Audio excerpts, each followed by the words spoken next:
네, 오늘 말씀은 고린도전서 7장 25절에서 40절입니다. 고린도전서 7장 25절에서 40절입니다.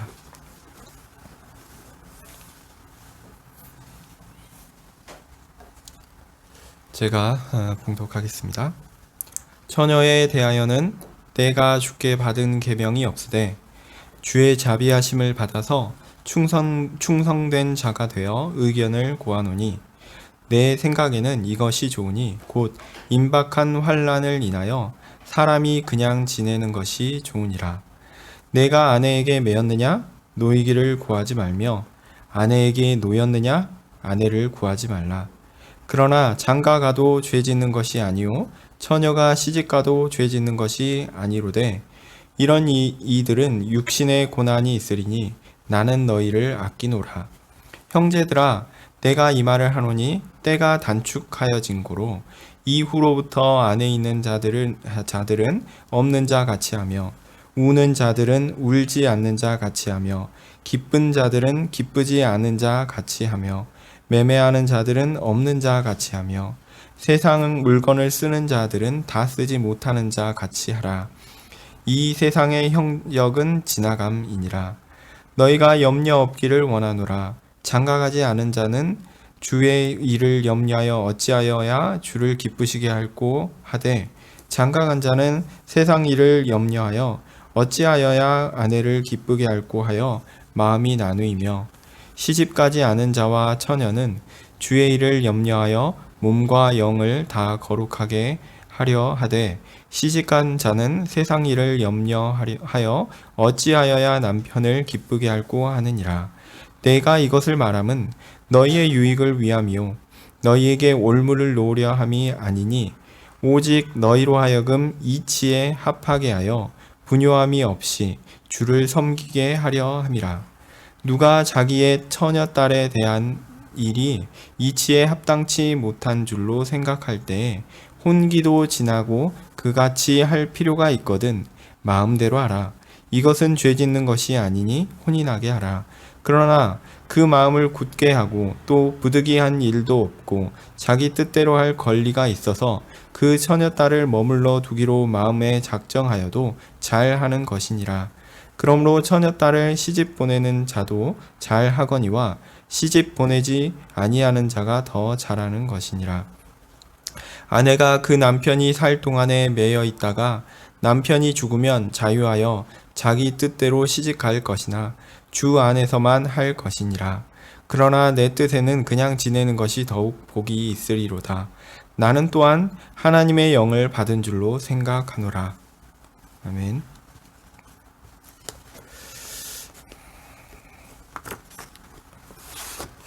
제가 이 본문을 읽으면서 이걸 어떻게 설교해야 되지?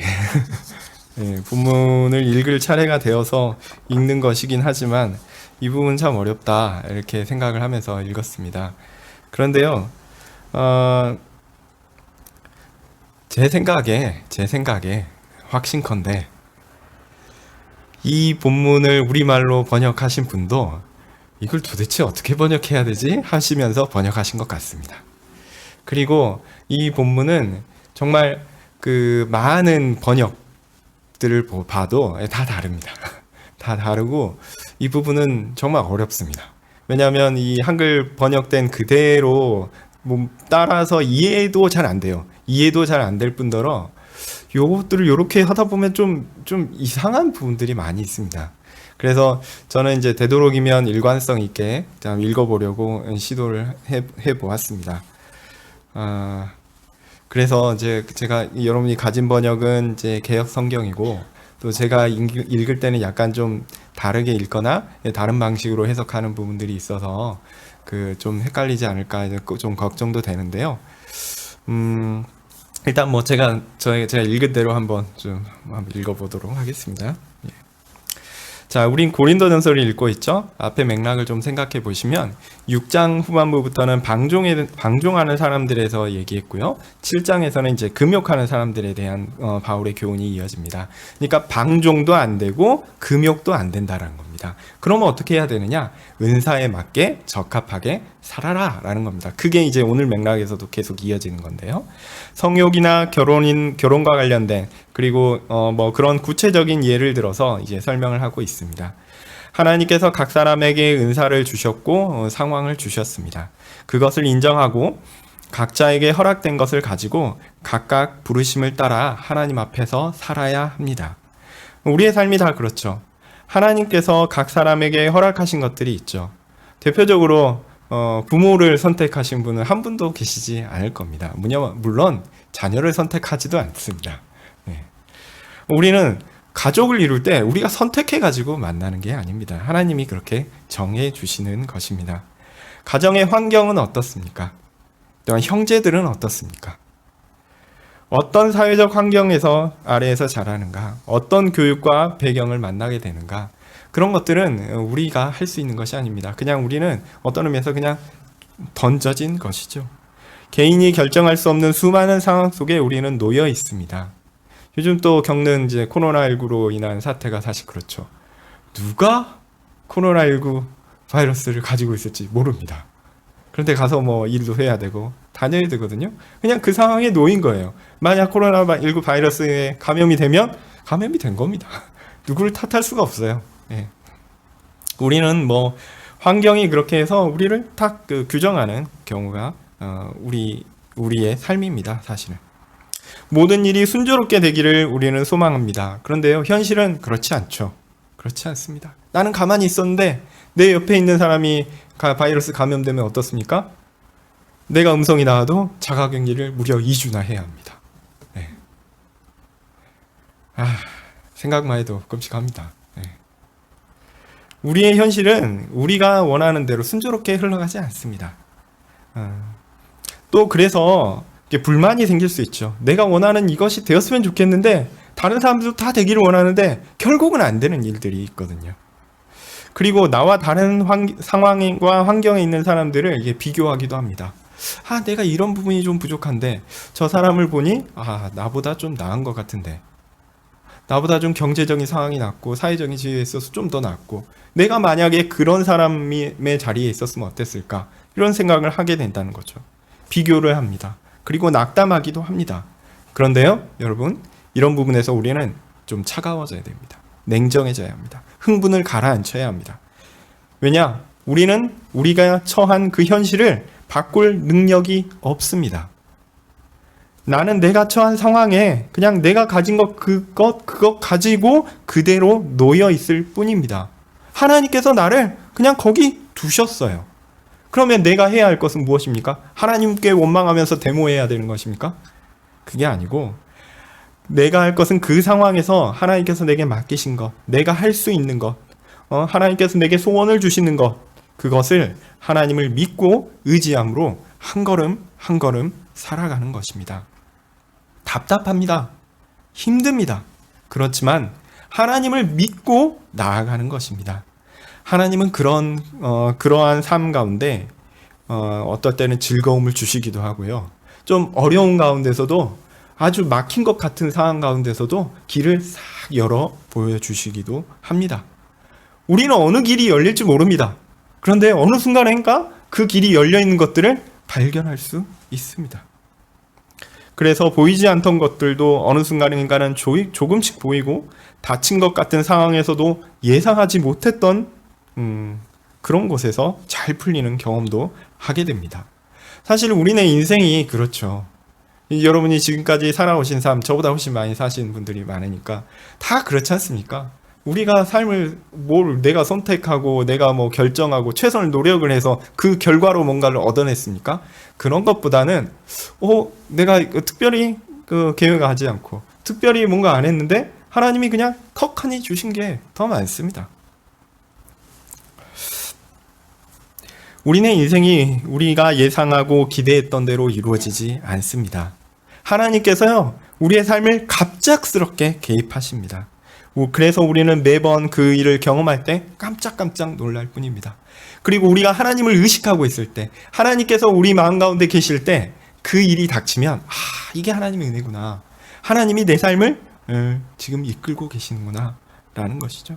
그렇게 우리는 평범한 듯 일상적인 것 같은 그러면서도 놀랍고 기적과 같은 하루하루를 살고 있습니다. 하나님께서 나의 하나님이시다라는 그 확신은 이러한 눈에 보이지 않고 갑갑하고 답답한 삶의 현장에서 매우 큰 힘이 됩니다. 왜냐하면 하나님이 나를 사랑하시거든요. 하나님이 하나님의 백성을 지키시거든요.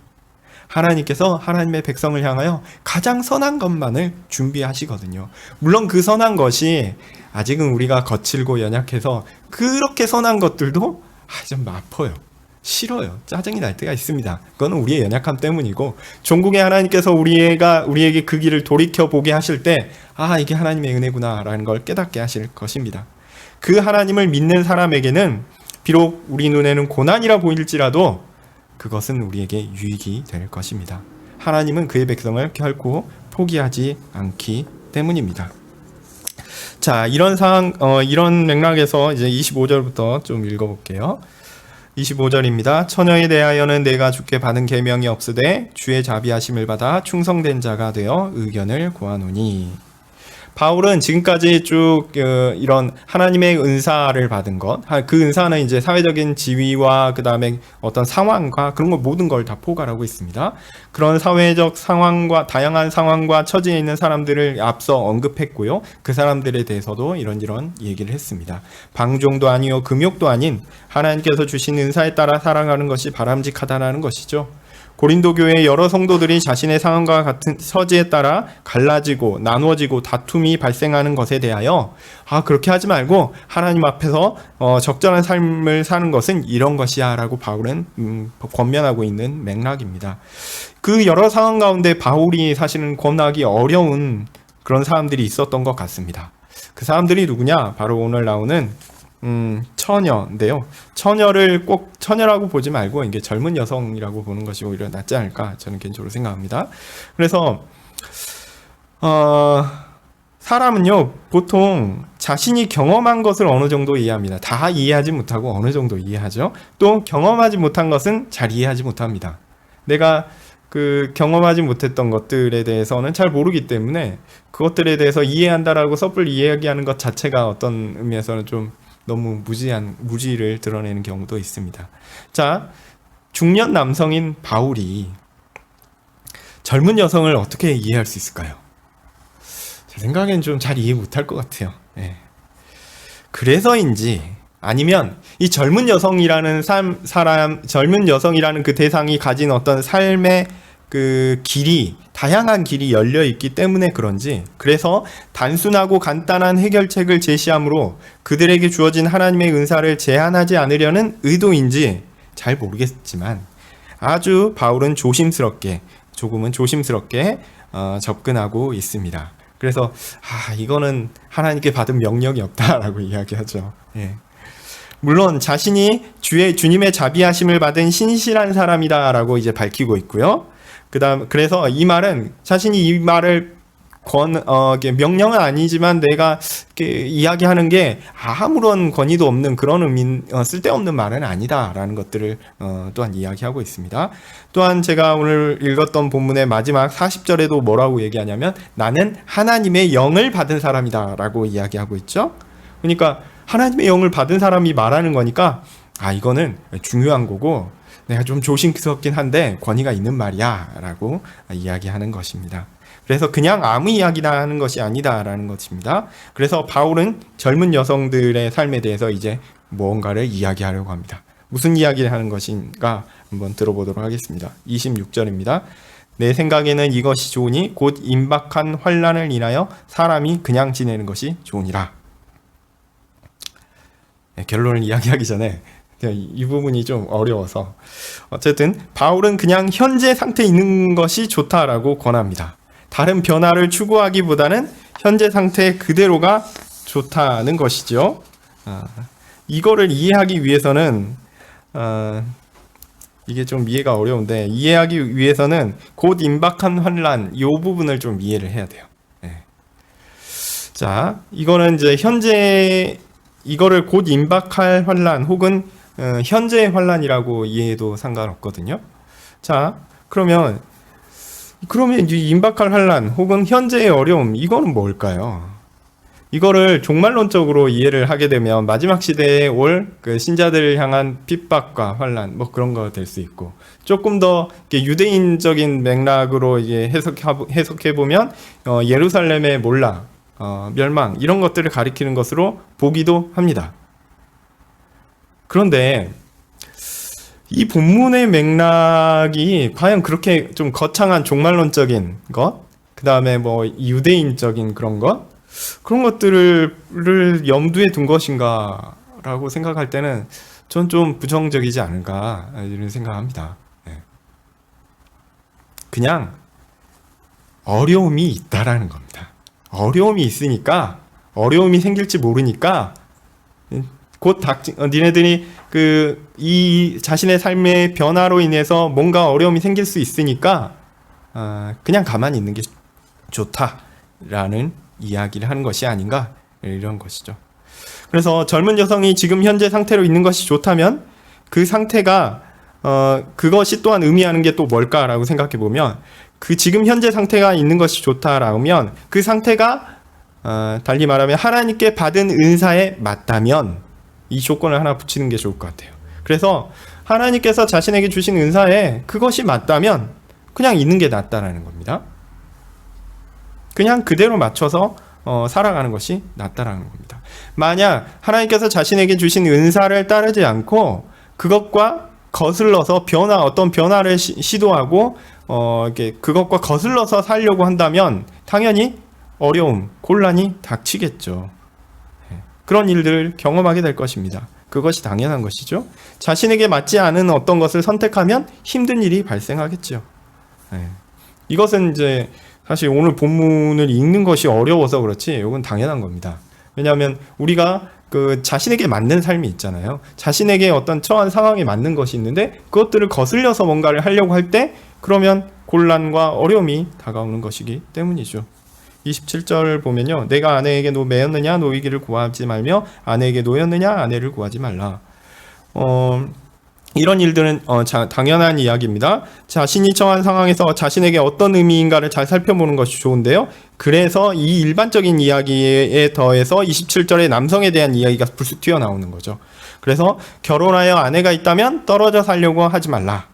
부부로 함께 살아가는 것이 그에게 좋고 적합하다라는 겁니다. 이게 그가 받은 은사에 합당하다는 거예요. 그런데 만약 아내가 없다면 어떻냐? 이 경우에는 제 생각에는 사별의 경우로 보는 것이 맥락상 맞다고 생각하는데, 아내가 없다면 일부러 아내를 찾을 필요는 없다는 거죠. 하나님께서 허락하신 자신의 그 상황이 자신의 은사에 적합하면 그냥 그대로 있는 것이 낫다라고 판단하는 것입니다. 이게 일반적이다라는 겁니다. 그러니까 28절에 장가가도 죄 짓는 것이 아니요 처녀가 시집가도 죄 짓는 것이 아니로되 이런 이들은 육신의 고난이 있으리니 나는 너희를 아끼노라. 앞에 것만 보면요, 그러니까 앞에 결혼을 해도 되고 안 해도 된다라는 겁니다. 결혼하는 것은 죄가 아니다라는 거죠. 그러니까 이런 일반적인 예를 가지고 이것들을 다시 젊은 여성에게 적용시킬 수 있습니다. 젊은 여성들이 결혼을 하는 것은 죄가 아닙니다. 할 수 있습니다. 해도 됩니다. 다만 결혼하지 않고 혼자 사는 것보다 결혼이 힘들다라고 바울은 이야기하고 있어요. 이 힘든 이유는 제가 나중에 조금 더 이야기하겠습니다. 이게 단지 그냥 결혼을 하니까 남편 때문에 힘들다 그 얘기보다 좀 다른 맥락이 있으니까 그 부분은 조금 이따 보도록 하겠습니다. 바울은 젊은 여성들이 큰 고통을 겪지 않기를 바라고 있습니다. 그러니까 그대로 있으라라는 이유는 뭐냐면 너희에게 닥칠 환란이 있기 때문에 그렇다. 니네들이 하나님께서 처한 그 상황을 그 가운데 머물러 있으면 그냥 편하게 살 수 있는데, 이건 뭔가 변화를 했을 때 니네들 은사에 맞지 않은 어떤 일을 했을 때 니네들이 어떤 곤란을 겪을 수 있다, 어려움을 겪을 수 있다. 나는 니네들이 그런 어려움을 안 겪었으면 좋겠어 라는 선한 마음에서 이야기하고 있는 것입니다. 그렇게 바울은 젊은 여성들이 큰 고통을 겪지 않기를 바라고 있습니다. 그래서 혼자 있을 수 있으면 그 은사를 하나님께서 주신 것이 확실하면 굳이 험한 길을 가지 마시라 이야기하는 것입니다. 이것이 바울의 권고입니다. 이 문장을 보고 바울이 결혼 생활을 경험해 본 사람이라고 생각하는 사람들이 있습니다. 그래서 바울이 이혼한 상태야. 얼마나 결혼이 힘들었으면 이렇게 결혼하는 것들에 대해서 부정적으로 이야기하느냐라고 생각할 수 있죠. 근데 제 생각에는요, 오히려 결혼 생활을 안 해본 것 아닐까 이런 생각이 듭니다. 오히려 좀 맥락을 달리 생각해 보면 이 부분은 좀 생각해 보시기 바랍니다. 결혼 생활 안 해봐서 이런 얘기를 하는 거 아닌가 이런 생각이 드는데요. 하여튼 중요한 것은요, 자신이 받은 은사를 잘 보고 판단할 것을 바울이 이야기한다는 겁니다. 결혼하는 것이나 결혼하지 않고 혼자 있는 것이나 둘 다 문제가 없습니다. 이것도 해도 되고 저것도 해도 돼요. 그럼 뭐에 따라서 하면 됩니까? 자신이 하나님께 받은 은사에 따라서 하면 됩니다. 하나님께서 허락하신 은사에 따라 살면 됩니다. 다만 각 상황에 따라 자신이 짊어질 짐의 차이가 있을 수 있어요. 그 짐은 무게의 차이가 아니라 저는 이제 짐의 종류의 차이다라고 생각합니다. 혼자 있는 은사를 받은 사람과 결혼하는 은사를 가진 사람 사이에 질 수 있는 짐의 종류가 다르다라는 거죠. 29절부터 31절 읽어보면요. 형제들아 내가 이 말을 하노니 때가 단축하여진 고로 이후부터 안에 있는 자들은 없는 자 같이 하며 우는 자들은 울지 않는 자 같이 하며 기쁜 자들은 기쁘지 않는 자 같이 하며 매매하는 자들은 없는 자 같이 하며 세상 물건을 쓰는 자들은 다 쓰지 못하는 자 같이 하라. 이 세상의 형적은 지나감이니라. 이 부분도 사실은 어렵습니다. 이제 시제상에서 좀 어렵게 해석한 부분들이 있어요. 근데 오늘 본문을 그냥 쭉 읽어봤을 때는 그냥 종말론적인 부분들 이야기하는 것 같은데, 물론 그런 맥락도 있지만 바울이 이렇게 은사에 따른 자유로운 선택을 이야기 쭉 하고 있는데요. 그 이유는 무엇입니까? 바로 결혼을 한 것이나 안 한 것이나 아무 차이가 없는 때가 곧 올 것이기 때문에 이렇게 이야기하는 것입니다. 그러니까 바울이 은사에 따라서 결혼을 해도 되고 결혼을 안 해도 된다라고 이야기하는 것의 이유는 뭐냐면, 앞으로 우리에게 어떤 시기가 올 것인데 그 시기에는 결혼을 하든 결혼을 하지 않든 똑같다라는 거예요. 그것이 그때에 어떤 차이를 만들어내지 않는다라는 겁니다. 이때에는 분명 세상 모든 질서가 새롭게 정립될 그 시기입니다. 바로 그리스도의 재림과 영원한 하나님 나라를 가리키는 그런 의미죠. 그때가 단축되었다라고 이야기하는데요. 이 말은 좀 어렵긴 한데, 원래 정해진 시기가 있는데 그 시기가 좀 더 앞당겨졌다라는 의미입니까? 그렇게 보기에는 좀 아닌 것 같아요. 제 생각에는 그때가 곧 온다라는 것을 마치 강조적으로 표현한 것이 아닌가, 그렇게 이해하는 것이 낫지 않은가 생각합니다. 또 하루하루 우리가 살아가면서 그 예수님이 오시는 그 시기가 짧아지고 있잖아요. 단축되고 있지 않습니까? 그것도 분명한 사실입니다. 그날이 언제일지는 아무도 알지 못하고 하나님 아버지만 아십니다. 다만 우리가 아는 것은요, 그날이 온다라는 겁니다. 하여튼 그날이 왔습니다. 그날이 왔을 때 그 영원한 하나님 나라에서는 결혼을 했는가 안 했는가는 아무런 차이를 만들어내지 못합니다. 그러니까 지금 현재 이 생에서 결혼을 해도 되고요, 안 해도 됩니다. 그것이 우리가 영원한 하나님 나라에서 누릴 그 영원한 하나님 나라의 삶에 그 삶을 결정짓지 않는 것이다라는 거죠. 그 다음에 나오는 쭉 30절부터 나오는 내용들도 동일한 내용들인 것 같습니다. 이건 삶의 그런 형태와 모습들을 보여주는 거죠. 그래서 이 생에서 슬픈 일을 당하여 고난받고 고통하며 우는 사람들과 평탄하며 순적한 삶을 살아가며 아무런 굴곡 없이 살아가는 그 사람들 사이에 그날에는요, 아무런 차이가 없을 것입니다. 이 생에서 삶을 기쁘게 살고 즐겁게 살고 항상 웃으면서 잘 나가는 사람들과 그렇지 않고 온갖 굴곡 가운데 고통을 겪고 아픔을 겪은 사람들 사이에 그날에는요, 차이가 없을 것입니다. 또한 돈이 넉넉하여 자기가 원하는 것들을 다 사서 이 생을 누리는 사람들과 돈이 없어서 그것을 사지 못하고 누리지 못하는, 가지지 못하는 사람들 사이에도요, 그날에는 아무런 차이가 없을 것입니다. 세상의 것을 누리며 쓰고 그것들을 펑펑 날리는 그런 사람들과 그런 것들을 소유하지도 못하고 누리지도 못하고 사용하지 못하는 사람들 사이에도요, 그날에는 아무런 차이가 없을 것입니다. 그건 중요한 게 아니에요. 영원한 하나님 나라에 가서 사는 삶에 있어서 이 땅의 삶이 물론 중요하죠. 그렇지만 이 땅의 삶을 내가 어떤 환경 가운데 어떤 은사를 가지고 누렸는가, 그것이 영원한 하나님 나라의 삶을 결정하지 않는다라는 거죠. 이 생에서 누리는 모든 것은 그냥 사라져 지나가 버리는 것입니다. 이 생에서 어떤 것을 누린다고 해서 그것이 영원한 하나님 나라의 삶의 어떤 기초를 만들거나 그것이 어떤 전조가 되거나 하는 것이 아닙니다. 그저 하나님께서 우리에게 주신 그 삶을 하나님 앞에서 성실하게 살아가는 것, 그것뿐입니다. 내가 더 하나님 앞에서 저 사람보다 더 멋진 삶을 살고, 내가 저 사람보다 더 뛰어난 어떤 것을 가지고 이 땅에서 하나님의 이름을 드러내고, 그런 게 아니고요. 하나님께서 내게 주어주신 것, 하나님께서 내게 정해주신 것 안에서 내가 최선을 다하여 하나님 앞에서 살아가는 것, 그것만 남을 뿐입니다. 전부 다 똑같아요. 어떤 상황에서도 마지막 날에서 가서 우리가 살 영원한 삶에 이 땅에서 살아가는 어떤 것으로 인한 것이 기초가 되지 않을 겁니다. 이 부분은 제 생각에 이런 식으로 이해를 하는 것이 맞지 않은가 이런 생각을 합니다.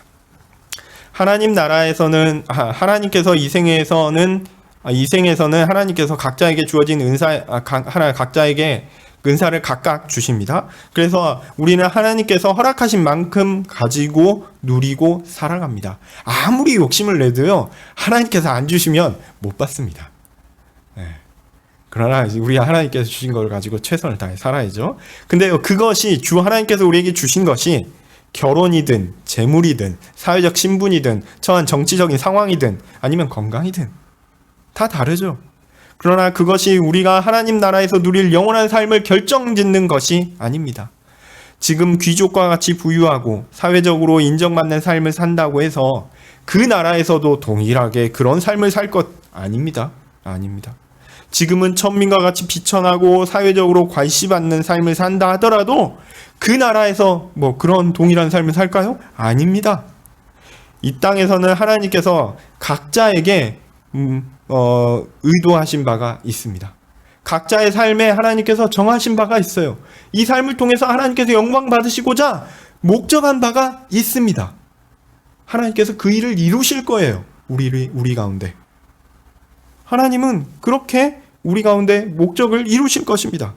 우리는 그 목적, 그것 때문에 지금 현재 우리가 처해진 그 상황 가운데 살아가는 것이지, 이것을 가지고 하나님 나라에 가서 어떤 차별과 구분을 만들어내는 것, 요거는 아닌가는 거예요.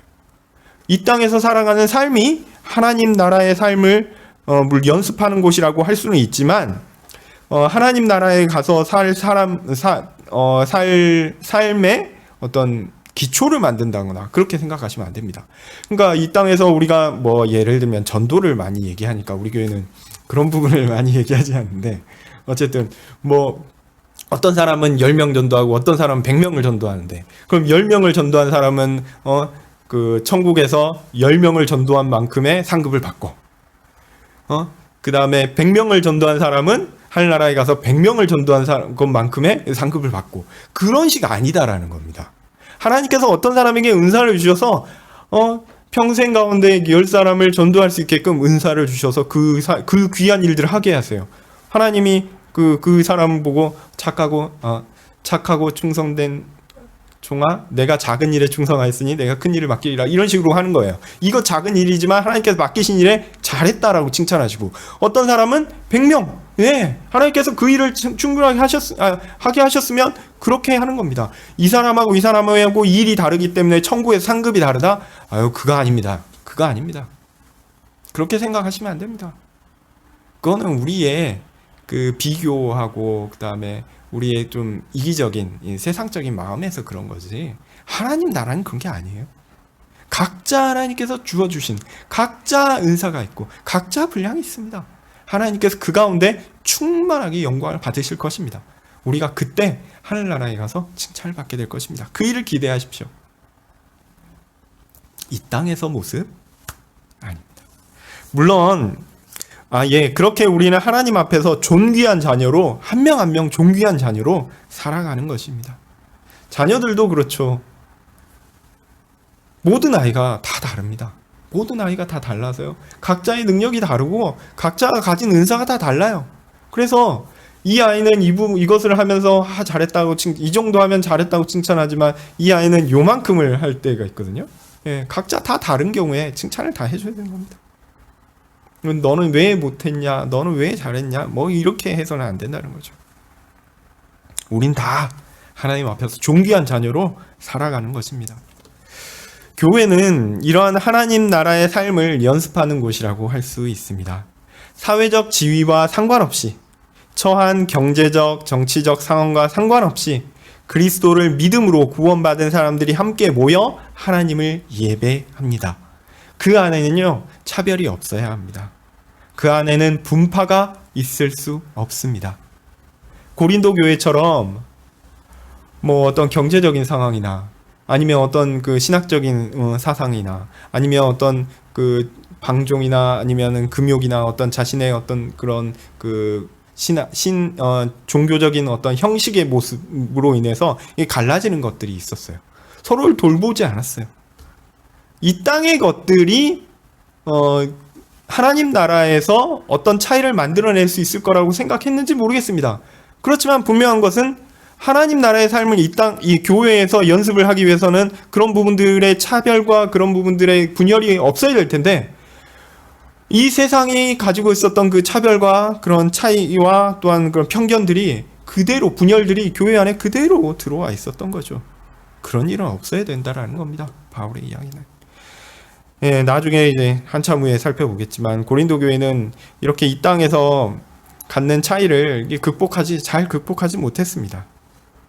우리의 현실도 그렇죠. 우리는 이 땅에서 살아가고 있으니까 우리가 뭔가를 보면 이 땅의 시각으로 사실을 봅니다. 하나님의 시각으로 보기 어렵습니다. 잘 안 됩니다. 네, 어쨌든 우리는 하나님 나라에서는 모두 이 땅의 차이를 벗어버릴 것을 분명히 알고 인식하고 있어야 합니다. 세상은요, 지나갑니다. 마지막 날에 올 그 나라에서 우리는 모두 온전하게 있을 것입니다. 우리가 그 일을 소망하셨으면 좋겠어요. 네. 뭐 은사에 따라서 살아야 된다, 이 이야기를 가지고 이게 너무 막 확장해서 막 이야기하는 것 같은데, 실제로 바울이 이야기하는 부분이 그런 얘기까지 이게 나아가는 것 같습니다.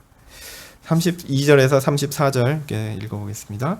너희가 염려 없기를 원하노라. 장가가지 않은 자는 주의 일을 염려하여 어찌하여야 주를 기쁘시게 할까 하되, 장가간 자는 세상 일을 염려하여 어찌하여야 아내를 기쁘게 할까 하여 마음이 나누이며, 시집가지 않은 자와 처녀는 주의 일을 염려하여 몸과 영을 다 거룩하게 하려 하되, 시집간 자는 세상 일을 염려하여 어찌하여야 남편을 기쁘게 할까 하느니라.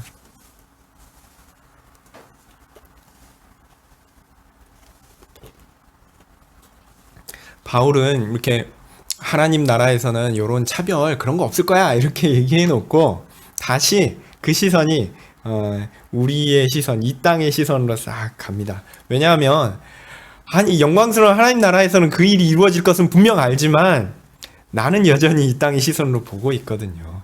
그래서 이제 바울은 다시 돌아옵니다. 우리의 시선이 이 땅에 있다라는 것을 바울은 인식하면서 이야기하고 있습니다. 그래서 이 생에서 삶의 선택에 대해서 이야기하고 있습니다.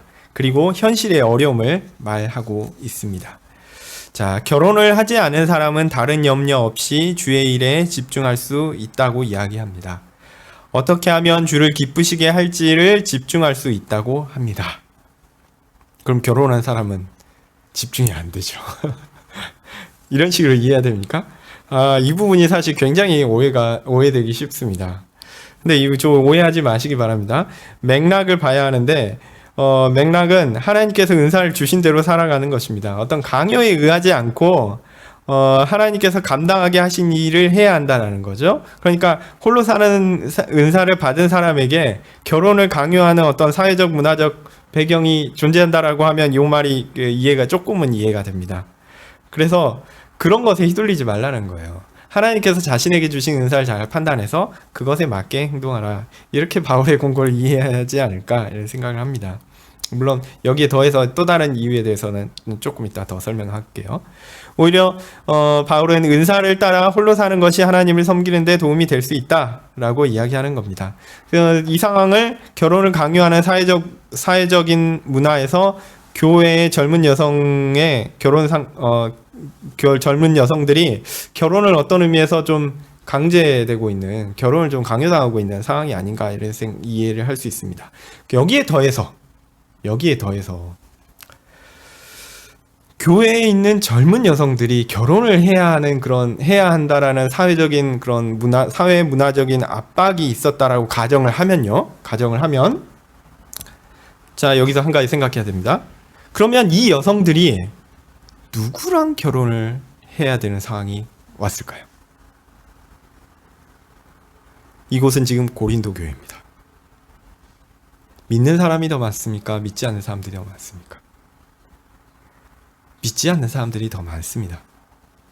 젊은 여성들이 교회에 와서 참 신자로서 그리스도 안에서 성도답게 잘 살아가려고 최선을 다했는데 그의 부모님이 믿지 않는 사람일 수 있죠. 그렇다면 결혼을 하라고 했을 때 누구랑 결혼을 하게 되겠습니까? 믿지 않는 사람과 결혼할 가능성이 많습니다. 그런 경우라면 어떻습니까? 그런 경우라면 저는 이 부분이 좀 잘 이해가 된다고 생각해요. 하나님을 섬기는 게요, 결코 쉽지 않은 일이 되는 겁니다. 그렇게 보면 바울의 말이 좀 더 분명하게 이해될 수 있을 것 같습니다. 젊은 여성들이 결혼을 해야 한다라는 사회적 압박이 있는데 만약 결혼을 하게 된다면 그가 하나님을 섬기는데 큰 장애물이 생기는 겁니다. 홀로 살아가며 하나님을 섬기는 삶의 증인인 바울이 있죠. 비록 그가 젊은 여성이 아니라도 중년의 남성으로서 홀로 살아갈 때 가질 수 있는 장점을 분명히 알고 있을 겁니다. 그래서 그가 홀로 사는 삶에 만족하며 그렇게 살고자 하는 사람들에게 망설이지 말고 자신의 은사대로 그렇게 살라고 이야기하는 것일 수 있습니다. 그러면 하나님께서 그런 삶을 살고자 하는 자에게 염려를 하나 덜어내시고 오히려 하나님을 향한 삶을 잘 살게 하신다, 이렇게 이해할 수도 있습니다. 근데 그렇게 보면 결혼한 사람들의 삶에 대해서는 좀 너무 부정적인 것 같죠? 어쨌든 결혼하지 않은 사람들과 달리 결혼한 사람들이 갖는 염려가 있는데 그것이 뭐냐면 자신의 배우자를 기쁘게 하는 것이다 라는 겁니다. 그래서 어떻게 하면 남편을 만족시킬까, 아내를 만족시킬까 하는 염려가 추가적으로 발생한다는 거죠. 근데 이 염려가 나쁜 것입니까? 하나님께서 결혼이란 제도를 만드셨고요, 사람에게 주셨어요. 심지어 타락하기 전에. 결혼은 하나님께서 세우신 매우 신성한 제도이며 이 제도 안에서 가정과 사회와 교회가 세워질 수 있습니다. 이러한 마땅한 공동체의 기초 시스템을 바울이 기피하는 입장을 가지고 있었던 것일까요? 저는 그렇게 볼 필요는 없다라고 생각합니다. 그러나 결혼한 사람이 이런 염려가 있다라는 것, 요거는 사실입니다. 그리고 하나님께서 결혼한 사람들에게 이걸 감당할 수 있는 은사를 주실 것입니다. 이것도 제 믿음입니다. 하여튼 결혼은 결혼의 은사를 가진 사람들이 하는 것이죠. 그런데요, 결혼의 은사를 가졌다라고 하더라도 결혼 생활이 어디 쉽습니까? 어렵지요. 우리가 다 연약합니다. 그래서 어렵습니다. 이러한 연약한 현실을 볼 때 어느 쪽이 더 하나님의 일을 하기에 홀가분할까요? 아무래도 홀로 있는 편이라고 바울은 생각했을지 모릅니다. 혼자 있을 때 하나님을 더 잘 섬기는 것인지 잘 모르겠습니다만 바울은 그렇게 생각하고 판단하고 자신은 자신의 은사를 따라 그렇게 홀로 살면서 전적으로 하나님을 섬기는 것이 자신에게 더 나은 것이다 라고 그렇게 생각했을 수 있다는 거죠. 그리고 바울은 자신과 같이 홀로 하나님을 섬기는 자들을 향하여 기꺼이 그렇게 할 수 있으면 그렇게 하라라고 권하는 것입니다. 그런데 거기에 더해서 더욱이 만약 결혼해야 하는 상대가, 지금 상황이 결혼을 강요받고 있고 결혼을 해야 되는 상황인데 그 결혼을 해야 되는 상대가 교회에 속하지 않은 불신자라고 한다라면 어떻습니까? 사실 이거는요, 결혼을 해서 생기는 그 염려, 짐, 그 정도는 낫죠. 이거는요, 거의 사실상 불에 뛰어드는 것이나 다름이 없습니다. 여성의 그 인권과 그다음에 당시의 여성의 인권과 사회적인 지위와 뭐 그런 상황들을 볼 때 그가 예수 그리스도를 믿으면서 불신자와 결혼을 한다? 그가 정상적인 그 여성이 정상적인 신앙생활을 이어갈 수 있을까요? 굉장히 어려운 일입니다. 또 하나님께서 그 상황 가운데 결혼을 하게 하셨으니 남편을 또한 사랑하고 섬겨야겠죠? 그렇게 하면서 신앙생활을 제대로 할 수 있었을까요? 굉장히 어려운 일입니다. 만약 그런 여성에게 이야기한 것이라면 저는 바울의 이야기가 잘 이해된다라고 얘기합니다. 야, 그렇게 할 바에는 혼자 하나님을 섬기는 것이 더 영적으로 낫다라는 거죠. 하나님을 순전하게 섬기는 일 어렵지요. 그런데 오히려 그 일을 양보해서 남편에게 시간과 노력을 들여야 하는 그 상황으로, 그리고 그것이 자신의 신앙과 배치되는 것들로 나아가는 것으로, 그런 험악한 고난으로 뛰어들라고 바울은 권하고 싶지 않았던 것입니다. 35절입니다. 내가 이것을 말함은 너희의 유익을 위함이요 너희에게 올무를 놓으려 함이 아니니 오직 너희로 하여금 이치에 합하게 하여 분유함 없이 주를 섬기게 하려 함이라. 사실 이 바울의 이 진술도 사실 좀 어렵습니다. 바울 자신도 밝혔듯이 이거는 개인적인 견해이기도 하고 또한 자신의 선호가 어느 정도는 또 드러나는 부분들이 있어요. 예. 그렇기 때문에 또 어렵습니다. 그래서 바울은 지속적으로 조심스러운 표현을 합니다. 자신의 말하는 것이 오해를 가져올 수 있다라는 거죠. 그리고 바울이 이렇게 말하는 목적은 어떤 자신의 고집이나 선호를 주입하고 강요하기 위함이 아니다라고 이야기합니다. 오히려 바울은 은사에 따른 적절한 삶을 이야기하는 것이다라는 겁니다. 지금까지 쭉 이야기했던 것들이 잘못하면 바울은 혼자 살라고 너무 강요하는 거 아니야? 뭐 이런 식으로 오해를 하거나 아니면 사회적으로 약자 가운데 있는 그런 사람들에게 어떤 자신의 삶을 강조하거나 강요하거나 뭐 이런 식으로 생각될 수 있는 것. 그래서 덫을 놓아서 이 자신의 논리로 사람들을 끌어들여 가지고 오히려 그 나쁜 길로 인도하게 하려는 거 아니냐? 이런 오해를 받을 수 있다라는 거. 예, 그런 것들을 알고 그런 거 아니다라는 거죠.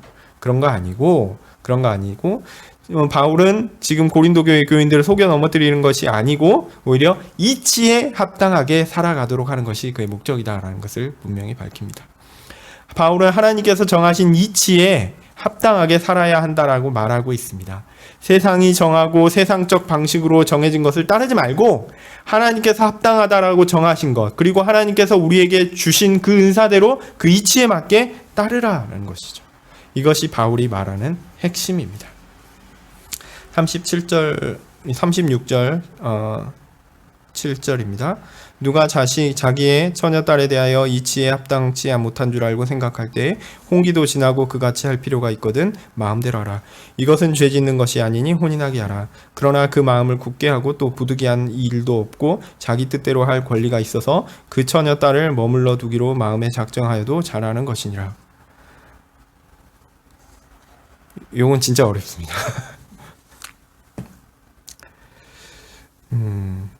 앞선 내용이 결혼하지 않은 젊은 여성에 대한 것이었고요. 중간에 이제 남자에 대한 이야기도 나옵니다. 그렇지만 결혼할 것인가 말 것인가는 은사에 맞게 해도 되고 안 해도 된다라는 것이 그 이치에 맞다라고 바울은 지금 이야기하고 있죠. 근데 여기에 다른 케이스가 나옵니다. 뭐냐면 아직 결혼하지 않았는데 결혼하기로 약속한 상황입니다. 그러니까 정혼 혹은 약혼한 상황이죠. 그런데요, 여기서 진짜 어려운 해석은 뭐냐면 우리말 해석은 이게 개역 성경은 뭐라고 해석했냐면 처녀딸이라고 해석을 하고 있어요. 36절에 처녀딸에 대하여, 그리고 37절도 똑같이 처녀딸에 대하여인데요. 그냥 이 젊은 여성입니다. 젊은 여성입니다. 처녀딸이라는 표현은 아니에요. 그래서 개역 개정은 이거를 그 정혼자, 약혼자 이런 개념으로 이해를 했어요. 그래서 그러니까 젊은 여성인데 그의 젊은 여성 이렇게 얘기하고 있거든요. 그럼 그의 젊은 여성을 해서 그는 누구냐? 개역 성경은 아버지라고 생각했고, 그 다음에 개역 개정판은 이제 아버지가 아니라 정혼자, 약혼자 이렇게 생각한 거예요. 제가 볼 때는 후자가 맞는 것 같습니다. 아버지가 딸에 대해서 이해한다, 이거는 아닌 것 같아요. 이 부분에 대한 해석은 그 여러 성경 본문에 성경 해석에도 다양하게 나와 있는데 약혼자로 보는 것이 좀 맞지 않는가 이렇게 생각됩니다.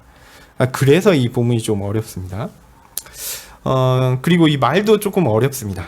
어쨌든 이미 약혼한 관계에서 그냥 두는 것이 부당한 것으로 생각되고 홍기도 되었으면 결혼을 하라라고 하는 것으로 이해해야 하는 것 같습니다.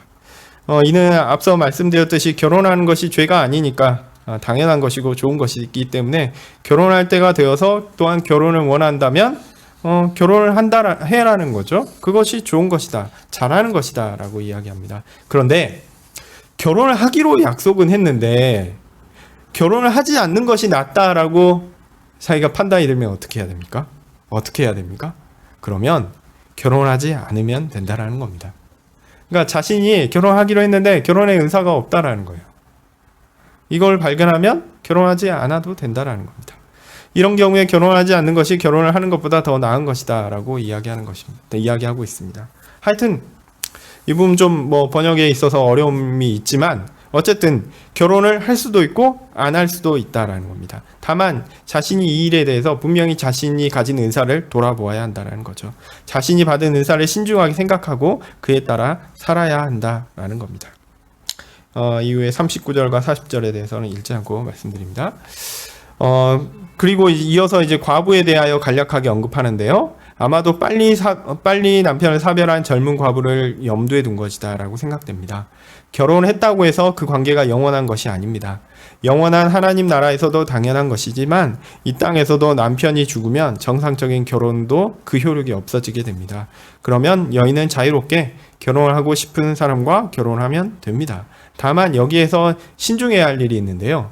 여기서 보면 중요한 단어가 뭐냐면 주 안에서 할 것이다. 쉽게 얘기해서 믿는 사람과 하라는 얘기입니다. 네. 아까 제가 말씀드렸죠. 젊은 여성들 가운데 부모가 이제 자신의 결혼 여부를 결정을 하고 혹은 강요해야 되는 상황 가운데 너는 이 사람과 결혼해. 근데 그 사람이 신자가 아니면 그가 어떻습니까? 차라리 혼자 사는 게 낫다라고 바울은 이야기하고 있는 셈이거든요.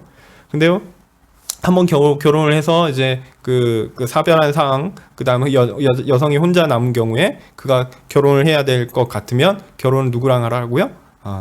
그 불신자들과 하지 말고 신자 가운데 하라라는 겁니다. 당연한 얘기죠. 예, 고린도 교회에 많은 사람들이 결혼을 한 이후에 예수님을 믿었기 때문에 그것으로 인해 부부와 가정 가운데 아마 곤란이 있으리라 예상됩니다. 이 부분은 앞서 한번 살펴본 적도 있습니다. 그럼에도 가정을 지키고 유지하였는데 남편의 죽음이 발생하였고 이제 새롭게 결혼할 기회가 주어졌습니다.